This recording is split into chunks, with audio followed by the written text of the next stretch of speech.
What's up, everyone? Welcome to Program Your Remote. Today I'm going to show you how to change the cabin air filter on a 2021 Chevy Tahoe. Like I said, this is a 21 Tahoe here, but it will be the same on a few different GM models. So our cabin air filter is located behind the glove box.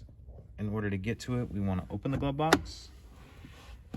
And if we look on the left-hand side, we're going to see this latch right here. In order to get that off, you're just going to want to pull it straight off to the left, like that.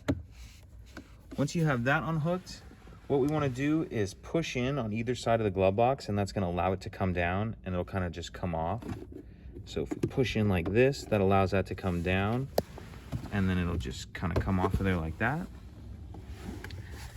Now if we take a look up in here, this honeycomb shaped item here is the cover to the air filter, and there's a latch on the left-hand side that you need to get your finger around, and that happened kind of fast, so let me show you again. Once you get that latch unhooked, what you need to do is slide it to your left just a little bit, and then it'll come out, and then we can see our actual filter right here. This one doesn't need to be replaced, it's about brand new, but I just want to point out that you make sure when you do put your new one in, you have your airflow arrow pointing down.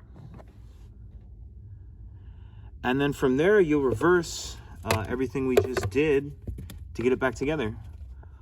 Put that access door back on.